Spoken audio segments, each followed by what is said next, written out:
ঈশান একাডেমির পক্ষ থেকে আরেকটা ভিডিও নিয়ে উপস্থিত।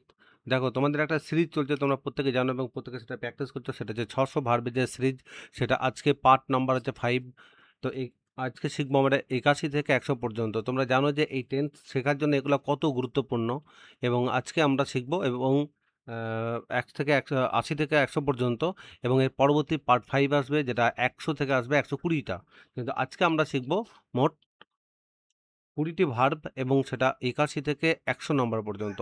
দেখো, এর পূর্বে যে ভিডিওগুলো তোমরা দেখোনি তাদেরকে রিকোয়েস্ট করবো যে পূর্বের ভিডিও ক্লাসগুলো দেখো এবং খাতায় এগুলো লিখতে থাকো।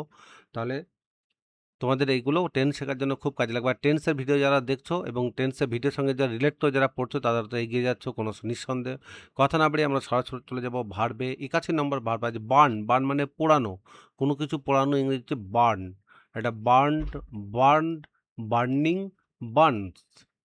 এটা থার্ড পারসন সিঙ্গুলার নাম্বারের জন্য ব্যবহার হয় প্রেজেন্ট টেন্সে, ইনডিফিনাইট ফর্মে। তোমরা জানো, বারবার প্রতিবারই বলি। আচ্ছা, V1 V2 V3 এটা হচ্ছে যে প্রেজেন্ট ফর্ম ভার্বের বা মেন ভার্ব। আচ্ছা, পাস্ট ফর্ম আর পাস্ট পার্টিসিপাল ফর্ম। আর মেন ভার্ব যদি আইএনজি, এটা কন্টিনিউয়াস টেন্সের ক্ষেত্রে ব্যবহার হয়। তোমরা জানো এগুলো।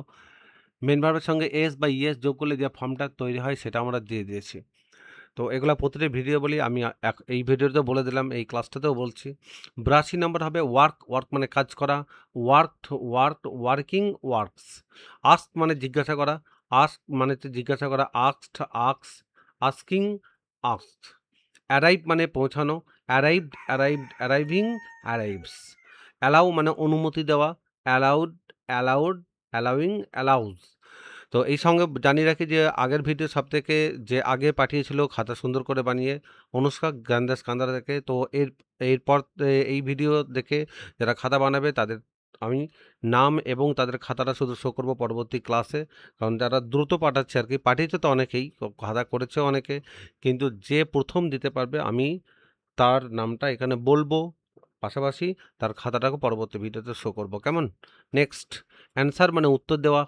অ্যান্সার মানে উত্তর দেওয়া। অ্যানসার্ড, অ্যানসার্ড, অ্যানসারিং, আর অ্যানসার্স। ফেল মানে ব্যর্থ হওয়া। Failed, failed, failing, fails. Fill মানে হচ্ছে পূরণ করা। Filled, filled, filling, fills. এই সঙ্গে বলে রাখি, তোমাদের আগে দেখবে ভার্বে শিখে গেছো ফিল মানে অনুভব করা। ফেল্ট, এটা অলরেডি তোমরা শিখে গেছো। ওইটার সঙ্গে স্পেলিংয়ের পার্থক্য আছে, এটা মনে রাখবে। স্মেল মানে গন্ধ পাওয়া। Smelled, smelled, smelling, smells. আচ্ছা, ফলো মানে অনুসরণ করা, অনুসরণ করা। Followed, followed, following, follows. 91, finish মানে যে শেষ করা। Finished, finished, finishing, finish. Hang মানে ঝোলানো। Hang, Hang, Hang, hanging, Hanks. এইখানে একটা কথা মনে রাখি, যদি কোনো কিছু ঝোলানো হয়, ধরো ছবি, ফটো, ক্যালেন্ডার, এগুলো তুমি ঝোলাচ্ছ দেওয়ালে, তাহলে সেক্ষেত্রে ইংরেজিটা হবে হাং, হাং মানে V3 ক্ষেত্রে। কিন্তু যদি কাউকে ফাঁসিতে ঝোলানো হয়, তখন এই পাস্ট পার্টিসিপলটা বদলে যাবে, তখন হবে HANGED। হ্যাংড হয়ে যাবে এই জায়গাটা। কি হয়ে যাবে? HANGED। এই ভার্বটা এখনই লিখতে হবে না, কারণ পরবর্তী ক্লাসে আমি এই ভার্বটা যোগ করে দেবো। জাস্ট মনে করে দিলাম যে হাং এখানে দেওয়া আছে যে V3, সেটা হচ্ছে কোনো কিছু ঝোলানোর ক্ষেত্রে, কোনো দ্রব্য বস্তু ঝোলানোর ক্ষেত্রে। আর যখন ফাঁসিতে কাউকে ঝোলানো হয়, তখন তার ইংরেজিটা হবে হ্যাংড, এটা ইউজ হবে। এটা জাস্ট মনে করে দিলাম। হ্যাপেন মানে ঘটা। Happened, happened, happening, happens.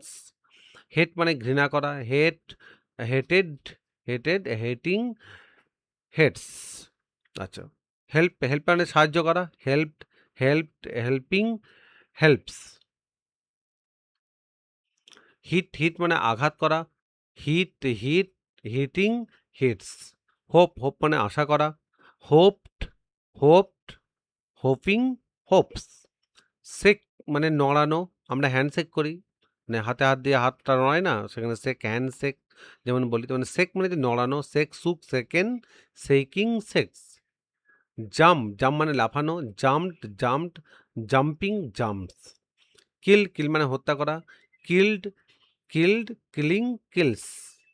তো এই ছিল তোমাদের মোট 20টি ভার্ব, এই 20টি ভার্ব 2 বার 3 বার শুনবে এবং এটা খাতায় লিখে নেবে, খাতায় লিখে পাঠাবে। এবারে ১ম যে পাঠাবে তাদেরকে তার নাম আমি বলবো পরবর্তী ভিডিও ক্লাসে যে ১ম কে পাঠাচ্ছে এবং এটা। আর তোমাদের জন্য একটু বলে রাখি যে থিংক মানে চিন্তা করা। থিংক এর পাস্ট পার্টিসিপল কি হবে এটা তোমরা কমেন্টে লিখবে। থিংক এর THINK থিংক এটা আগের ভিডিওতে ক্লাসগুলোতে দেওয়া আছে দেখবে রেকর্ড ক্লাসে। এই থিংক এর V2 এবং V3 এটা কি হবে এটা তোমরা কমেন্টে প্রত্যেকে উল্লেখ করবে। আশা করছি এই ভিডিওগুলো তোমাদের কাজে লাগছে সেটা আমরা বুঝতে পারছি এবং ইংরেজি শিখতে গেলে এগুলো ছাড়া ইংরেজি শেখা এগোনো যায় না। তো অবশ্যই এগুলো সব খাতায় লিখে ভালো মতো করে একটু রপ্ত করে নাও। আর আমাদের এই ক্লাস বা আমাদের এই কাজ যদি তোমাদের ভালো লাগে চ্যানেলটা সাবস্ক্রাইব করো, একটু কমেন্ট করো, শেয়ার করো। আমাদের ভালো লাগবে। আমরা অনুপ্রাণিত হব তোমাদের এই ছোট্ট একটু মানে হেল্পের জন্য।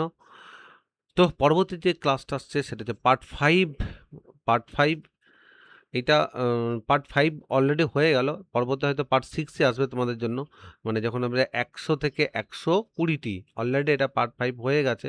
তো পার্ট 6 এসে হাজির হবে তোমাদের ক্লাসের সঙ্গে। তো এতক্ষণ আমাদের সঙ্গে থাকার জন্য প্রত্যেক অসংখ্য ধন্যবাদ ঈশান একাডেমির পক্ষ থেকে। প্রত্যেকে ভালো থেকো, সুস্থ থেকো আর আমাদের ক্লাসগুলো একটু দেখতে থাকো, শিখতে থাকো আমাদের সঙ্গে।